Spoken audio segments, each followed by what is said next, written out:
button up all the wiring that needs done on Suzi-Q. We're going to start looking at what needs to be done to fit the coils up appropriately and just get the chassis wrapped up. We're going to be ready for an engine by the end of this video. Check it out, guys. Alright guys, so now that we've fixed our plumbing disaster, we're back here in the weight reduction box, if you remember that from a while ago. And we have grabbed the clutch safety switch. We're going to do a real quick test here. It's super simple. I don't know how many of y'all have experience with multimeter, but this is super duper cheapo, but it does exactly what I need it to do. These two contacts, when set in continuity mode, set off a tone and show me the resistance. So what we're looking to do is we're going to go to either side of this plug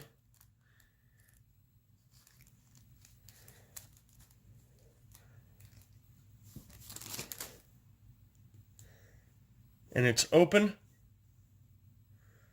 closed, open, closed. That tells me when this is closed, because it has resistance now and it's not an open circuit, it is connecting these two wires together. So what I'm going to have to do is cut and solder these together, and then I'll jump up here and just plug it in. And that will make the bike think that the kickstand is always up, even though there isn't a safety switch at all anymore.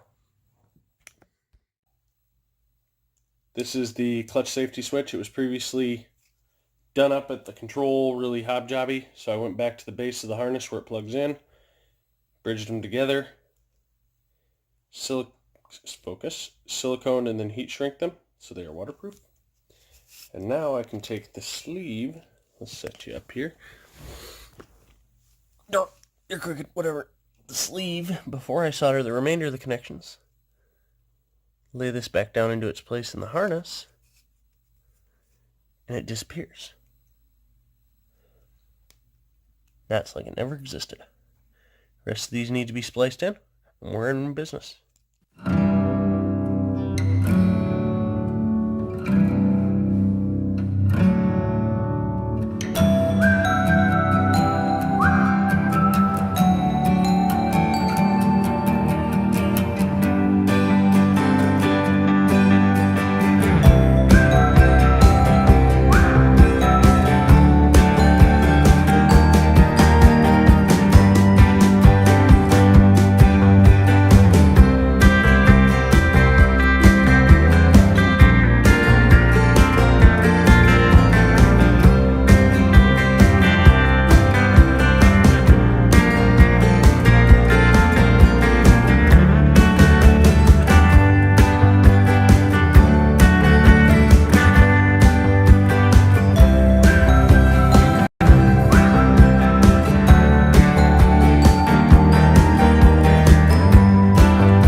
So, before I started soldering these, since I had the connection cut, and I knew I was cutting the sleeve off, I did a little trickery.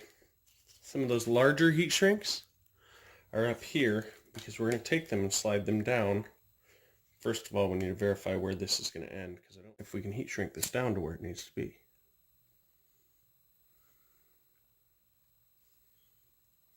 I'm sure this isn't anything special. I'm sure 1,000 people have done it before, but it's what I like to do when I do splice into a primary harness, because the end result is a whole lot cleaner.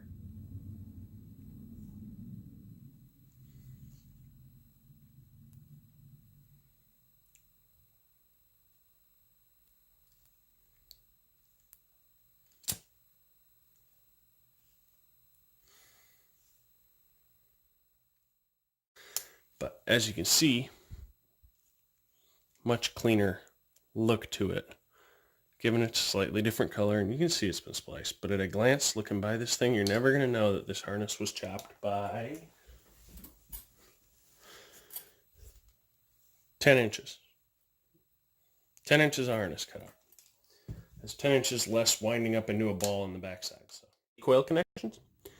We have cut, stripped, crimped, and then soldered these connections. So now I'll slide a heat shrink up here, clean it up real good, and we will repeat on the other. Alright guys, as anyone knows who's undertaken a custom project like this with aftermarket components, you're going to run into issues. We're finding them, but they're not huge. We got one of the Dana coils mounted up here. First off, this block is thicker than the original. So this bolt has hardly any threads. I think I got like 2 turns on there, but just enough to confirm it's in.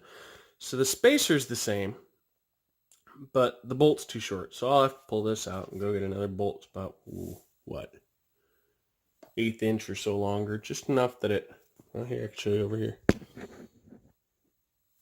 Threads in, doesn't deadhead. I can put it about 1/4 inch there. So about 1/4 inch longer bolt. And then this is where Dana, I got to give them some props. That is a tight fit, and worse than that, that is one of the coil contacts. It's tucked into the hollow. Not grounding out, so it's good. There's the other one.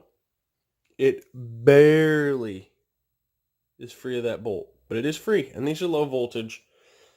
Well, technically low voltage. They're 12 volts. So I shouldn't have to worry too much about it making contact there. I am going to probably grind this head down a little bit, or see if I can find something smaller profile, and see if I can solve that issue. But this is the big issue we're going to run into, guys. You probably already see it, but there's double holes on these. Now, here's the other one. Now that's good. Let's just drop it on the floor. In its mounting position on this side, it overlaps that. So we're going to have to take and cut these right here. Shouldn't be an issue. These are just mounting posts. Shouldn't cause any functional issues. But, yep. And it'll sit just like that. And the wires will crisscross over. Regrettably crisscross, but whatever. It is what it is. We'll cut this. We'll cut this. We'll see if we can come up with some better bolts. Life will be good. Alright guys, and this is where we're at. We have buttoned up all the wiring that needed to be shortened.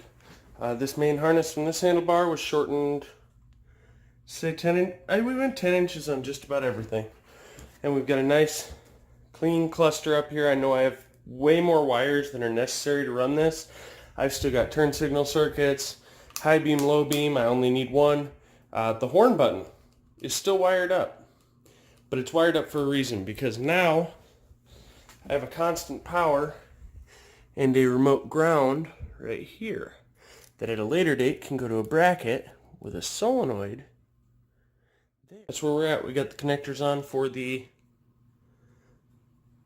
new coils, and the issue we ran into, we're just going to take and cut right here. Focus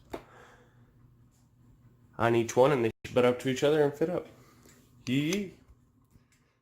Alright guys, and we are 4 screws, or bolts, I'm going to go probably screws, away from completing the coil installation. We had to do a little massaging on the tank, but we got tons of room. We just put a small dent there, and a small dent right there, and all the room in the world to make those turns. Yeah, see, they're nowhere near the tank. The massaging was just for these outer 2. So yeah, I'm going to go ahead and wire them up.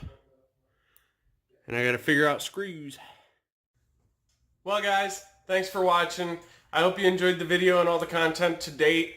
Next step is to get the engine ready. We got to get it in this chassis. This chassis is ready to receive an engine, some body panels, and rock the 1/8 mile, even the 1/4 mile. We'll see where we go. I'm going to try and get a hold of Extreme and set up to pick up my parts this Friday. We're going to see how that goes. They haven't been answering me, so I don't know if they're just that backlogged or what's going on. For now, I'm going to enjoy me an adult beverage. I'm going to clean up this room, make it all nice and neat and ready to roll the bike out and turn this back into a bedroom. Have a beautiful night, guys, and enjoy your week.